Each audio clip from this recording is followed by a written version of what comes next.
नमस्कार, मैं भूपेंद्र पटवा। एकता न्यूज़ में आपका स्वागत है। चलते हैं खबरों की ओर। प्रदेश सहित धमतरी जिले में भी 1 नवंबर से समर्थन मूल्य पर धान खरीदी की जाएगी। खरीदी के लिए धमतरी जिले में 96 केंद्र बनाए गए हैं। पिछली बार की तरह टोकन सिस्टम से ही किसान अपना धान बेचेंगे। अब तक कुल 1,23,026 किसानों ने पंजीयन करा लिया है। इनमें से 6,784 किसान नए हैं। शासन स्तर पर इस साल खरीदी में कुछ नए बदलाव किए गए हैं। समितियों में किसान कुटीर भी बनाया गया है, लेकिन धमतरी में कुछ ही केंद्रों में इसकी व्यवस्था की गई है। साथ ही किसान इस बार अपने मोबाइल से ही टोकन नंबर ले सकेंगे। मेरा 3 एकड़ खेत है। तो धान कौन सा बोए हैं? मैं पतला धान बोए हूँ 64। जी। एक बार फसल कैसे है आपके? फसल तो ऐसे ठीक है, ऐसे बहुत कुछ माहू भी मार दिया है, थोड़ा कमजोरी भी आ गया है उसमें। एक बार सरकार से क्या अपेक्षा रखो, क्या उम्मीद रखो आप? अब वो सरकार है, वो जो नुकसान हुए है नहीं, उसका तो भरपाई कर बेच कर है नहीं, तो वही उम्मीद रखा सब है। सोसाइटी मन में धान बेचे के समय कुछ तकलीफ के सामना करना पड़ते है, और लिए आप प्रशासन से क्या उम्मीद रखो? का नहीं, ऐसे कोई तकलीफ नहीं है धान बेचते हुए। पूरा टोकन के साथ ही मतलब वो दुख धान है। फसल आपके पूरा रेडी है? हाँ, रेडी है, बेचे की तैयारी हो गई? हाँ, वो कटाई के चालू है, कटाई चालू बटे ना। एक बार धान बो आप? हाँ, धान बो। कितना एकड़ में धान बो? 3 एकड़। एक बार आपके फसल कैसे है? एक बार सरकार से क्या उम्मीद रखो? और हमने को फसल तो भाई साल बहुत कमज़ोर है, पूरा आधा % नुकसान हो गया है इस साल। हर किसान का है, मेरे की बात नहीं है, पूरे किसान का वैसा ही है। अच्छा। और वही देख रहा हूँ, वही बोल रहा हूँ भाई, पूरा वैसा ही है फसल। सरकार से क्या उम्मीद रखो आप? अब सरकार से क्या उम्मीद रखो भाई, सरकार तो हमारा कोई सुनाई देता ही नहीं है। अब क्या उम्मीद रखेंगे भाई? अब हम लोग किसान तो एक लोग दो लोग बोलते बोलते चलते आते रहे, है नहीं। सोसाइटियों में जो तकलीफ होती है उसको लेकर प्रशासन को क्या इंतजाम करना चाहिए? अब उसको क्या इंतजाम करना चाहिए भाई? देखना हम लोगों को किसानों में भी ढिलाई है, सब चीज़ है, कोई ध्यान ही नहीं दे रहा है। एक दूसरे से बोलते बोलते चलते रहे हैं, है नहीं। फसल एक बार अच्छा हो है मतलब? हाँ, फसल से देख देख का है, सबका नहीं है। हाँ, मेरा 2-3 एकड़ से ठीक है, मतलब वो 10% तो कमी है। किसान का तो कभी कम ज़्यादा होते रहते हैं, है नहीं। एक बार बढ़ोतरी हो है रेट में? समर्थन मूल्य? समर्थन मूल्य वही मतलब 1970 रुपया है, लेकिन वो तो ब्याज तो भैया वो तो देते नहीं रहता है नहीं। डालते रहते, कभी खाता में डाला कभी चुका, लेकिन मैं तो अभी निकाला नहीं हूँ। एक वैसा ही सुना हूँ, मैं निकालना नहीं हूँ पैसा वैसा भी। और लेकिन सुना हूँ किसान से मतलब पैसा खाता में पूरा आ गया है। अभी साल बढ़ोतरी में पता नहीं भैया कैसा डालेगा, केक पूछता देगा, क्या देगा, उसको मालूम नहीं था। धान बेचे पूरा तैयारी कर रहे हो आप? हाँ, धान बेचे का तैयारी हो, तो हमारा कटाई भी चल रहा है। हाँ, ठीक है। जय जवान जय किसान। ये हमारे छत्तीसगढ़ के किसान हितैषी संवेदनशील मुख्यमंत्री जी का एक पूर्व तैयारी और दूरदर्शिता का एक प्रत्यक्ष प्रमाण है कि अभी 17 तारीख को किसानों के खातों में आखिरी किस्त बोनस की डाले हैं, जिसमें किसान बढ़िया दिवाली मना पाए हैं। और दिवाली के तुरंत बाद जब उनकी कटाई चालू होगी तो अभी किसान टोकन नहीं कटा पाए हैं, और सोसाइटी वाले तैयार हैं टोकन काटने के लिए।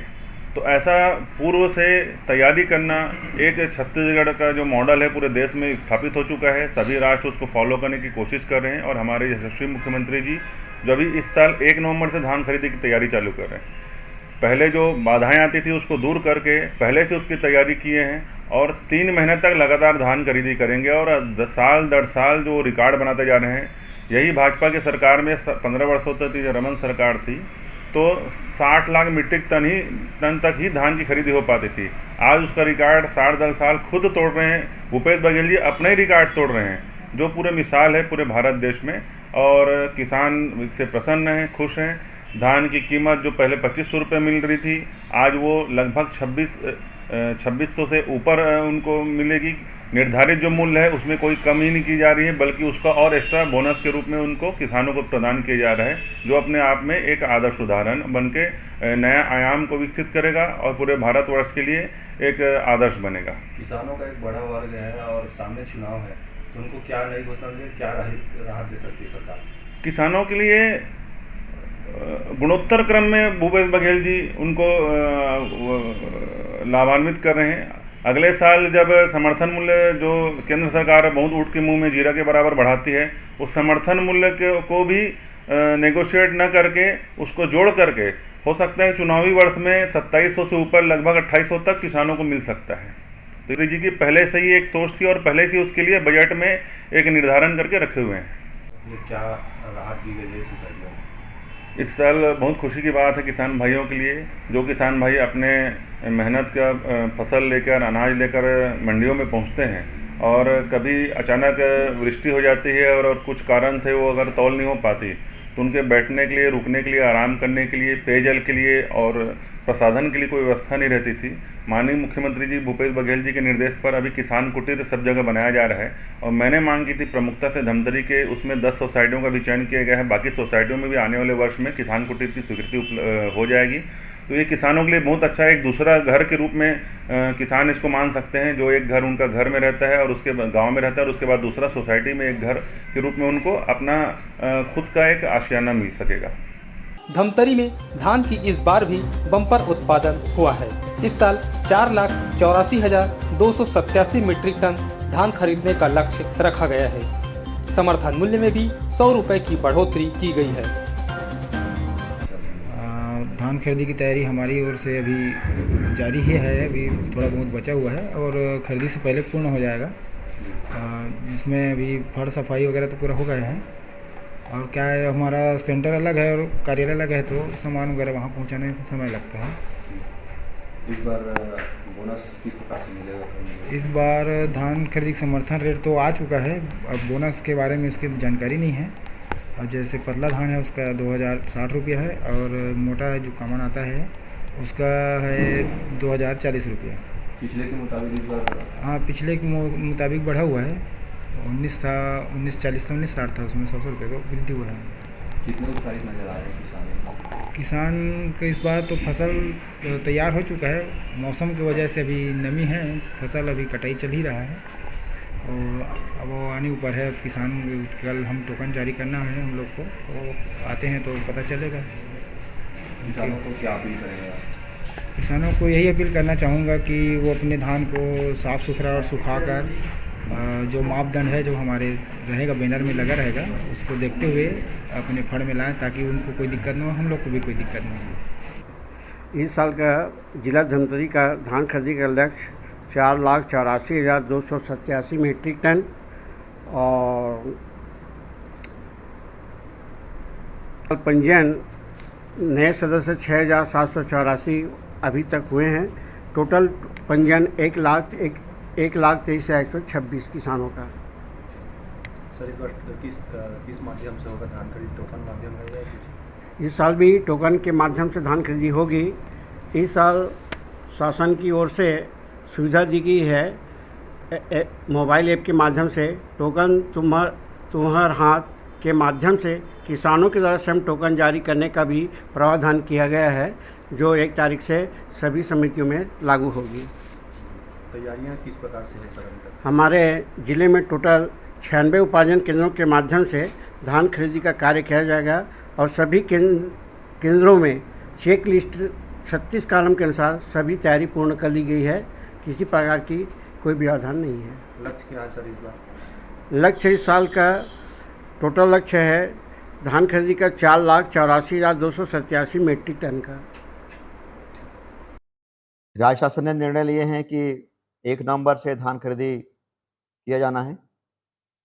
आज मैंने जिले के सभी नोडल अधिकारी, खाद्य विभाग, राजस्व विभाग, इन अधिकारियों की बैठक लेकर धान खरीदी की तैयारी की समीक्षा की है। जिले में 96 धान खरीदी केंद्र हैं, 74 सोसाइटी है। सभी सोसाइटी प्रबंधकों का मैंने कल बैठक लिया है और पूरी तरह से समीक्षा करके हम लोगों ने ताकीद और आश्वस्त हो गए हैं कि 1 तारीख से धान खरीदने के लिए तैयार हैं। कहीं किसी प्रकार की कोई दिक्कत नहीं होगी। अधोसंरचना है धान खरीदी केंद्र में, साफ सफाई करीब 36 प्रकार के जो हमारे छोटे-छोटे बिंदु हैं, उन सब की बारीकी समीक्षा किया गया है। कंप्यूटर है कि नहीं, ऑपरेटर हैं कि नहीं, उनको ट्रेनिंग हो चुका है कि अथवा नहीं, बारदाना की आवश्यकता है, चबूतरे हैं या आर्द्रता मशीन है, ये मिला है कि नहीं मिला है। इन सारी चीज़ों को समीक्षा करके हम लोगों ने स्वयं में आश्वस्त हैं कि हम 1 तारीख से धान खरीदी केंद्र चालू कर सकते हैं। इसके अलावा सभी नोडल अधिकारियों को भी हमने बताया है कि जब हम खरीदी चालू करेंगे, सोमवार से लेकर शुक्रवार शाम तक की, उसका